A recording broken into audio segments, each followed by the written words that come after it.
Hi guys, welcome back to Rajarao reviews. Mottayya అదే Balagam cinema character Sudhakar Reddy garu ఎవరైతే ఉంటారో చనిపోయిన పర్సన్ ఇందులో మెయిన్ లీడ్ గా యాక్ట్ చేశారని చెప్పాలి. అతనితో పాటు సపోర్టింగ్ గా మళ్ళీ అనే క్యారెక్టర్ కూడా ఉన్నారు. ఇంకా లిటరల్లీ ఇది ఒక కామెడీ డ్రామాగా తీసుకొచ్చారు. నాకైతే ఒక యావరేజ్ గా అనిపించింది. ఓకే పర్లేదు, ఒకసారి చూడొచ్చు అనిపించేలాగైతే ఉంది. అసలు స్టోరీ ఏంటి, సినిమా ఎలా ఉంది, సింపుల్ క్లారిటీ చెప్పేద్దాం. ప్లీజ్ ఒక లైక్ అయితే కొట్టేసాను గైస్. ప్లీజ్ కొంచెం సపోర్ట్ చేయండి. పెద్ద పెద్ద ఛానల్స్కి కాకుండా ఇలాంటి చిన్న ఛానల్స్ కూడా కొంచెం సపోర్ట్ చేయండి గైస్. కొంచెం బూస్టప్ వస్తుంది. కొట్టేశారా? Thank you.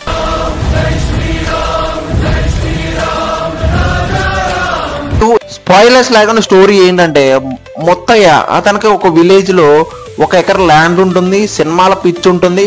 ప్రతి సినిమాకి థియేటర్కి వెళ్ళి చూస్తూ ఉంటాడు. అలాగే ఆ సినిమాలో ఆ థియేటర్లో అతను కూడా ఒక పెద్ద స్క్రీన్ లో చూసుకోవాలని చెప్పి అతనికి కూడా డ్రీమ్ ఉంటుంది.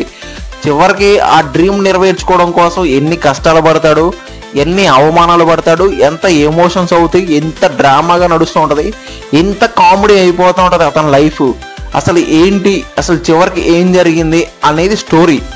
ఇంకా సినిమా ఎలా ఉంది ఏంటని మారానంటే, కొంచెం ఎమోషనల్గా, కొంచెం డ్రామాగా, కొంచెం కామెడీగా, చాలా స్లో నరేషన్గా, కొన్ని ప్లేసెస్లో ఓకే ఓకే అనిపించేలాగా ఒక యావరేజ్గా అయితే అనిపించింది నాకైతే. లిటరలీ ఈ మొత్తయ్య అనే క్యారెక్టర్లో ఉన్న సుధాకర్ రెడ్డి గారు చాలా బాగా న్యాచురల్గా పర్ఫార్మెన్స్ చేశారు. చాలా బాగా అనిపించింది పర్ఫార్మెన్స్. ఇతనికి సపోర్టింగ్ యాక్ట్ చేసిన మళ్ళీ అనే క్యారెక్టర్, అతని పేరు మనకు తెలియదు, తెలిసినట్టే యాక్ట్ చేయను. ఇంకా లిటరలీ అతను చాలా బాగా సపోర్ట్ చేశాడు, చాలా బాగా పర్ఫార్మెన్స్ చేశాడని చెప్పాలి.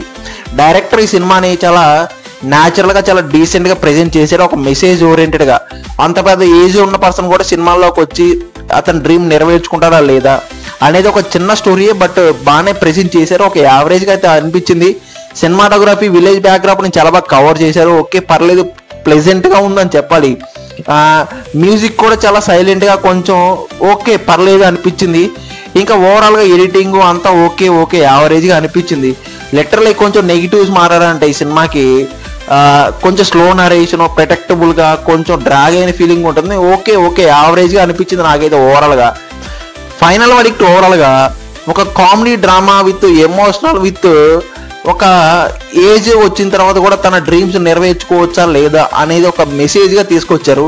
ఇంకా సినిమా చూస్తే అర్థమవుతుంది ఏంటి అనేది. నాకైతే ఒక యావరేజ్గా అనిపించింది. ఎన్నిసార్లు చెప్తున్నాను ఫీల్ అవ్వద్దు, ఎందుకంటే నాకు అనిపించిన ఫీలింగ్ని జెన్యున్గా చెప్పడం నా అలవాటు. ఇంకా నా పర్సనల్ రీడింగ్ అయితే పక్కన ఇచ్చేస్తాను. ఆల్రెడీ చూసిన వాళ్ళకి మీకు ఎలా అనిపించింది కామెంట్ చేయండి. ఇంకా నా రివ్యూ నచ్చితే లైక్ చేయండి, షేర్ చేయండి, సబ్స్క్రైబ్ చేయండి. పెద్ద ఛానల్ గాయస్, చిన్న ఛానల్స్ కూడా కొంచెం సపోర్ట్ చేయండి గాయస్. Thank you.